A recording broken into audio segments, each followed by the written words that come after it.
আজ বাংলাদেশ স্বাধীন হয়েছে প্রায় ৫৪ বছর ধরে। ৫৪ বছরের এই শাসনামলে বাংলাদেশে যে দলই সরকারে আসুক বা ক্ষমতায় আসুক, কেউই কিন্তু চাঁদাবাজি, সন্ত্রাস, সিন্ডিকেট এগুলো নির্মূল করতে পারে নাই। একটু কম বা একটু বেশি হয়েছে।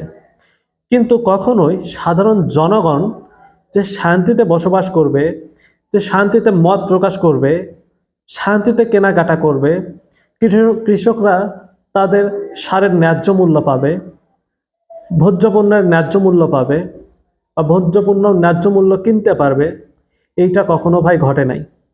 এটা যে সরকারি ক্ষমতায় আসুক। তাহলে কি সরকার আসছে, সরকার গেছে, ব্যক্তি এসেছে, ব্যক্তি গেছে, নীতির কি বা আপনার অবস্থার কি পরিবর্তন ঘটেছে? পরিবর্তন ঘটে নাই। একটু কম বেশি হয়েছে, কিন্তু পরিবর্তন কখনোই ঘটে নাই। তাহলে কি আমাদের সরকার পরিবর্তন করলেই বা অন্য দল আসলেই কি কখনো এই জিনিসগুলো বা এই সিন্ডিকেটগুলো, এই দুর্নীতিগুলো, এই চাঁদাবাজিগুলো, এই রাহাজানিগুলো, এই ডাকাতিগুলো কি নিয়ন্ত্রণ হবে? তারপরে গ্রাম পর্যায়ের খবরদারি, মাতাব্বরি, পাতি নেতার উৎপাত, এগুলো কি বন্ধ হবে? হুম, কখনোই বন্ধ হবে না। এইটা হওয়ার একটা মাত্রই কারণ, সেটা হচ্ছে রাষ্ট্রীয় কাঠামো। আমাদের সাংবিধানিক, আইনি এবং রাজনৈতিক কালচার যেটাই বলেন, এই কাঠামোটা সব থেকে ভঙ্গুর একটা কাঠামো। এই কাঠামোই একজন ব্যক্তিকে স্বৈরাচারী ব্যক্তিতে পরিণত করে, একটি দলকে স্বৈরাচারী দলে পরিণত করে। কাঠামোটা এমনভাবে সাজানো, ব্যক্তিকে এমন পর্যায়ের ক্ষমতা দেয়া হয় যে যে কোনো মানুষ, সেটা সাধারণ মানুষ হোক, দলের নিম্ন পর্যায়ের একজন নেতা হোক, সে সবসময় উচ্চ পর্যায়ে যারা থাকে তাদের চাটুকারিতায় ব্যস্ত হয়ে থাকে বা নিজেকে ব্যস্ত রাখে। তো যদি এইটা থেকে আমরা বের হয়ে আসতে চাই, বা এই সিন্ডিকেট, এই মাফিয়া গোষ্ঠী, এই রাহাজানি, এই সন্ত্রাস, এই ডাকাতি, এই ভোজ্য পণ্যর যে ন্যায্য মূল্য, কৃষকের সারের যে ন্যায্য মূল্য, এই জিনিসগুলো যদি আমরা পেতে চাই, তাহলে আমাদেরকে কি করতে হবে? প্রথমেই ওই কাঠামোর দিকে আমাদেরকে নজর দিতে হবে। কাঠামোকে ভেঙে ফেলতে হবে। কাঠামো যদি আমরা ভেঙে ফেলতে পারি, তাহলে কিন্তু আমরা এখান থেকে মুক্তি পাবো। তাছাড়া আপনি যে দলই নিয়ে আসেন, যত ভালো দলই হোক, যত ভালো মানুষই হোক, এই কালচারের সাথে খাপ খেয়ে কখনোই দুর্নীতি দমন করা, সব চাঁদাবাজি দমন করা একবারে নির্মূল কেউই করতে পারবে না। সুতরাং এই কাঠামো ধ্বংস করতে গেলে আমাদের যা যা করা দরকার, যে যে জিনিস সংস্কার করা দরকার সংবিধানে, ঠিক তেমনই সংস্কারের রূপরেখাই হচ্ছে জুলাই সনদ।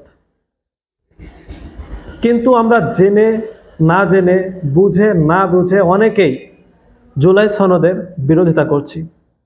জুলাই সনদে ৮৩ থেকে ৮৪টা দফা রয়েছে সংস্কারের জন্য, যেগুলো সংবিধানে কিন্তু অন্তর্ভুক্ত করতে হবে বা করবে যদি জুলাই সনদ যুক্ত হয়।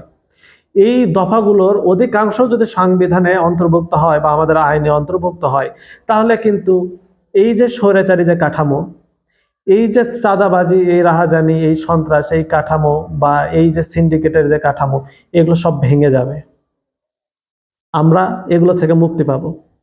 কিন্তু যে মানুষগুলো, যে ভাইয়েরা এই জুলাই সনদের বিরোধিতা করছেন, তাদের কাছে অনুরোধ করব, ভাই জুলাই সনদটা পড়ে দেখেন।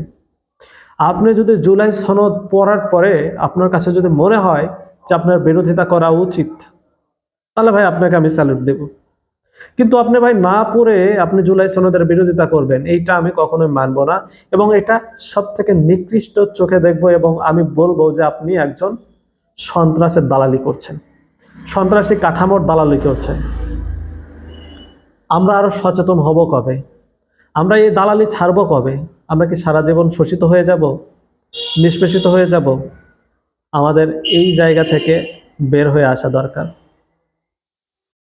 আমাদের প্রধানমন্ত্রীর যে ক্ষমতা, রাষ্ট্রপতির যে ক্ষমতা, আমাদের সরকার কিভাবে গঠিত হবে, সংসদ কিভাবে গঠিত হবে, সংসদে কাদের কাদের প্রেজেন্টেশন থাকবে, জরুরি অবস্থা কিভাবে জারি হবে, সংবিধিবদ্ধ প্রতিষ্ঠান যেমন মহাহিসাব নিরীক্ষক বলেন, সিইসি অর্থাৎ নির্বাচন কমিশনার বলেন, দুর্নীতি দমন কমিশন বলেন, এই নিয়োগগুলো কিভাবে ফেয়ার হবে সেগুলোর একটা রূপরেখা কিন্তু জুলাই সনদে দেওয়া হয়েছে।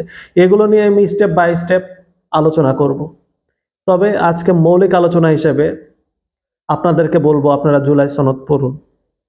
আর যদি জুলাই সনদ না পড়তে পারেন ভাই, না এর পক্ষে যায়েন না, হ্যাঁ দেন, এটা আপনার জন্য যেটাই হোক, আপনি আপনার একটি হ্যাঁ ভোট একটি জাতিকে বাঁচাতে পারে।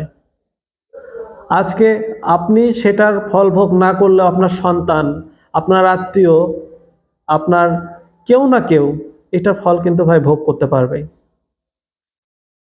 খারাপ জিনিস কিন্তু বেশিক্ষণ ক্ষণস্থায়ী হয় না ভাই। খারাপ জিনিসের পরিধি সবসময় ক্ষণস্থায়ী, এবং সেটি যে কোনো সময় তাসের ঘরের মতো ভেঙে যেতে পারে। আজকে এ পর্যন্তই কথা বলবো। পরবর্তীতে জুলাই সনদের যে বিষয়গুলো রয়েছে এগুলো নিয়ে স্টেপ বাই স্টেপ ভিডিও দেওয়ার চেষ্টা করব ইনশাল্লাহ। সে পর্যন্ত ভালো থাকবেন, সুস্থ থাকবেন এবং আমার জন্য দোয়া করবেন। আসসালামু আলাইকুম।